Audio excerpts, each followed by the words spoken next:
जय सिया राम।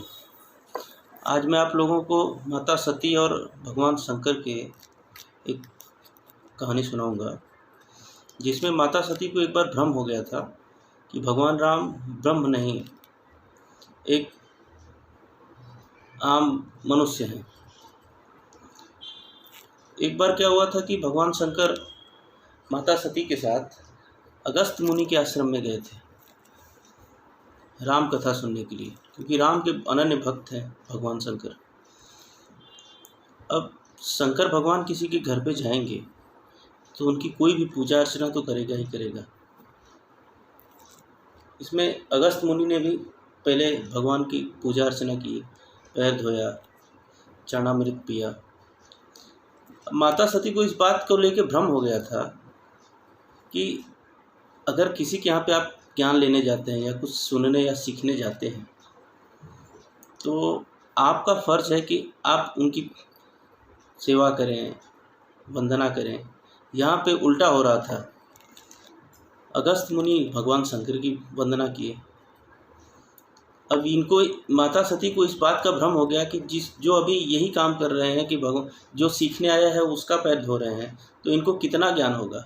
इस भ्रम में भगवान शंकर को जब अगस्त मुनि कथा सुना रहे थे भगवान राम की, तो सती माता का उस पर ध्यान ही नहीं था,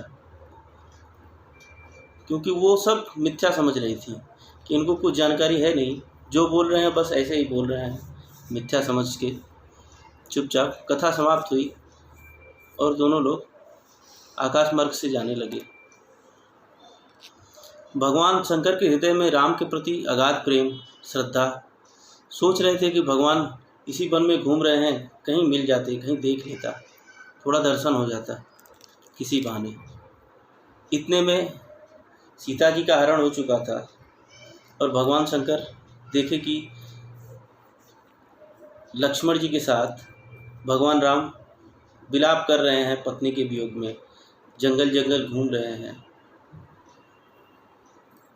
हे खगमृग हे मधुकर श्रेणी, तुम देखी सीता मृगनयनी, ऐसा बोल रहे हैं और विलाप कर रहे हैं, रो रहे हैं, वन में घूम रहे हैं। अब माता सती को और भी संदेह हो गया कि ये ब्रह्म है, तो फिर ऐसे कैसे हो सकता है कि ये पत्नी के वियोग में ऐसे विलाप करें, ऐसे रोएं। ये संभव नहीं है, ये ब्रह्म नहीं हो सकते। भगवान शंकर ने बहुत भांति से समझाया। सीता जी जनक नंदिनी जो हैं वो जगत माता हैं और भगवान राम जो हैं वो विष्णु के अवतार हैं। सती को ये बात नहीं समझ में आई, वो मानने के लिए तैयार ही नहीं थी। भगवान शंकर ने उनको बार बार समझाया कि ये वही हैं जो बहुत से ऋषि मुनियों के आराध्य हैं, उनकी रक्षा के लिए, धर्म की रक्षा के लिए बार बार अवतरित होते हैं। लेकिन सती माता को तो भ्रम बस दिमाग में बैठ गया था, सुनने के लिए तैयारी नहीं थी। एक छंद है इस पे, मुनि धीर जोगी सिद्ध संतत विमल मन जेहि ध्यावहि, कहिनिए तीन गम पुराण आगम जासु कीरति गावहि, सोई राम व्यापुक ब्रह्म भुवन निकाय पति माया धनी, अवतरेउ अपने भगत हित निज तंत्र निज रघुकुल मणि। अर्थात भक्तों के हित के लिए और ऋषि मुनियों के तरण तारण के लिए, राक्षसों का सर्वनाश करने के लिए भगवान अवतरित हुए हैं।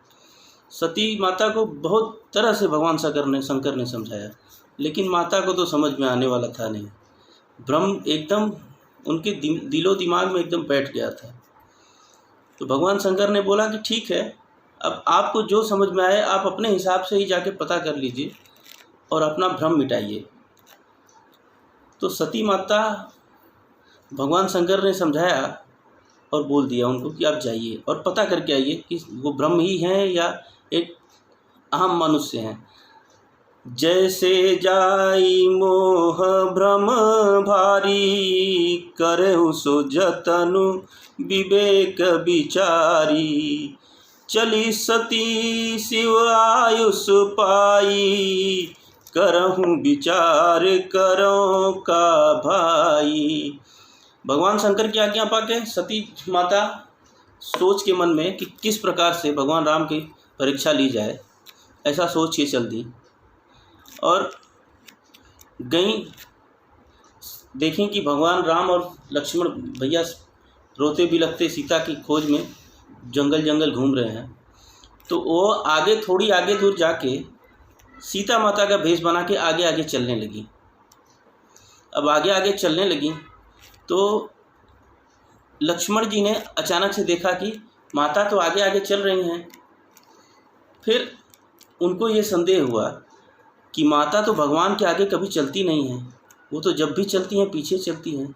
क्योंकि ऐसा ही होता था कि सबसे पहले भगवान राम चलते थे, फिर उसके पीछे सीता जी चलती थी और उसके पीछे लक्ष्मण जी चलते थे। इस संदेह से ही वो समझ गए कि ये तो जगत जननी जगदम्बा हैं, ये माता सीता नहीं है। प्रभु ने तुरंत माता को प्रणाम किया और बोला कि माता, आप ऐसे कहाँ, भगवान को कहाँ छोड़ के आप जंगल में क्यों घूम रही हैं? अब सती माता लज्जा के मारे कुछ बोल नहीं पा रही हैं कि क्या बोलें। अब भगवान तो पहचान लिए, उनका भ्रम टूट गया। लेकिन भगवान शंकर ने भी वही बोल दिया कि होई है सोई जो राम रचि राखा, कोस कई तरक बढ़ावे शाखा। अर्थात भगवान शंकर जो हैं वो, उनको ब्रह्मा की लेखनी बदलने का उनके पास शक्ति है कि ब्रह्मा की जो लेखनी भी बदल सकते हैं, ब्रह्मा का लिखा हुआ बदल सकते हैं। लेकिन भगवान राम का लिखा हुआ बदलने की क्षमता उनमें भी नहीं है। इसलिए भगवान शंकर ने बोल दिया कि कुछ तो अहित होने वाला है। इसके लिए सती को हमारी बात समझ में नहीं आ रही है। बार बार समझाने पे भी ये भ्रम में ही पड़ी हुई है। जब सती माता गई तो वहाँ पे एक बड़ वृक्ष के नीचे भगवान शंकर बैठ गए और बोले कि आप जाके पता लगा के आइए, अपना भ्रम मिटाइए, मैं तब तक यहीं आपका इंतज़ार करता हूँ। जब सती माता वापस आई अपना भ्रम मिटा के, भगवान ने पूछा कि क्या हुआ, आपने किस प्रकार से परीक्षा लिया, किस प्रकार से पता किया कि भगवान राम एक आम आदमी नहीं है बल्कि ब्रह्म है। तो माता ने बोला, झूठ बोल दिया यहाँ पे माता ने कि नहीं नहीं, मैंने ऐसा कुछ नहीं किया और बस ऐसे ही गई और प्रभु को प्रणाम करके आ गई। इस पे शंकर जी आंख बंद किए और कुछ देर ध्यान में हो गए। ध्यान में होकर उन्होंने देख लिया सब कुछ कि ये माता ने कैसे किया और कैसे छल किया, कैसे सती से सीता बनी और भगवान की परीक्षा ली। अब प्रभु तो बस माता सती को अब उसी क्षण से मन ही मन अपनी माता जान बैठे और बस मन में ही तभी उसी समय प्रतिज्ञा कर ली कि अब आज से ये मेरी माता हैं और इनसे आज से मेरा माता और पुत्र का ही रिश्ता रहेगा। और उनको प्रणाम किया मन ही मन और भगवान कैलाश पे आए। उसके बाद 87,000 बरस के लिए भगवान तप में चले गए, योग में चले गए, ध्यान में चले गए। 87,000 बरस। 87,000 बरस के बाद जब भगवान योग से जागे फिर से ध्यान से, तो माता सती को सामने बिठाया और उनको समझाया कि अब आप, क्योंकि देखिए कभी भी पत्नी को, उसके पहले माता सती हमेशा उनके बाम अंग में बैठती थी, लेकिन उस दिन भगवान शंकर ने उनको अपने सामने बिठाया अपने बराबर में। और उसी समय की बात है कि उनके पिताश्री थे दक्ष, और ब्रह्मा जी ने उन्हें उस समय दक्ष से, मतलब दक्षों का राजा बना दिया और उससे उनको बहुत घमंड हो गया था। जिस घमंड की वजह से जब वो राजा बने तो उन्होंने एक सभा में पहुँचे। तो एक्चुअली क्या हुआ था कि एक बार भगवान शंकर और बहुत सारे विष्णु भगवान और ब्रह्मा जी, तो सारे देवतागण एक सभा में बैठे हुए थे, सभा चल रही थी। उसी समय दक्ष राजा आए दक्ष को देख के सारे देवतागण खड़े हो गए, सिर्फ ब्रह्मा विष्णु और महेश नहीं उठे। अब उसमें क्या हुआ था कि ब्रह्मा, फिर भी दक्ष ने सोचा कि ठीक है भाई, ब्रह्मा जी तो विधाता हैं, नहीं उठे, ठीक है, और भगवान विष्णु नहीं उठे, वो भी ठीक है। अब इनका देखो, ये मेरे दामाद हैं, ये नहीं उठे। इस बात की उनको बहुत ग्लानि हुई, बहुत क्रोध हुआ, बहुत गुस्सा हुआ था। अब इस बात की उनको मन ही मन बहुत चिढ़ थी भगवान शंकर से। चिढ़ते थे, हमेशा गुस्सा करते थे, देखना नहीं चाहते थे कि उन्होंने उनका अपमान कर दिया। उनके दिमाग में ये बात घर कर गई थी। जब दक्षराज को ब्रह्मा जी ने दक्ष को दक्षराज बनाया, तो उस समय उनको मन में बहुत घमंड आ गया। घमंड आने की वजह से जब शंकर भगवान माता सती को समझा रहे थे, उसी समय उनका यज्ञ था। उसी दिन सारे देवता अब कैलाश से, आकाश मार्ग से जा रहे हैं दक्षराज के यहाँ पे। अब ठीक है, देवता हैं, वो भी तो मतलब दिखाने के लिए ही बार बार कैलाश से ही जा रहे हैं। बाजू से भी तो जा सकते थे, बगल से, लेकिन बस आकाश मार्ग से वहीं से जा रहे हैं दिखाने के लिए। माता सती ये बात देखी तो बोली कि पिताजी के घर पे आज यज्ञ है और हमको बुलावा नहीं आया है। शंकर भगवान ने मना किया कि नहीं नहीं, जाना नहीं है। बोली नहीं नहीं, पिता के घर, गुरु के घर, और इस जगह पे हम बिना बुलाए भी जा सकते हैं। भगवान शंकर ने बोला कि हाँ, जा तो सकते हैं, लेकिन जब कोई अपमानित करने के लिए नहीं बुला रहा हो तब नहीं जाना चाहिए। अगर आपका अपमान करने के लिए नहीं बुला रहा हो, उसके दिमाग में ये बात बैठी हो, तब तो नहीं जाना चाहिए, चाहे वो पिता का घर हो या गुरु का घर हो। और आपको अपमानित करने के लिए, उन्होंने दिखाने के लिए कि हम आपको नहीं बुला रहे हैं, इसलिए भगवान शंकर को उन्होंने अपने यज्ञ में नहीं बुलाया। माता सती फिर भी नहीं बात मानी, फिर गई यज्ञ के पूजन में।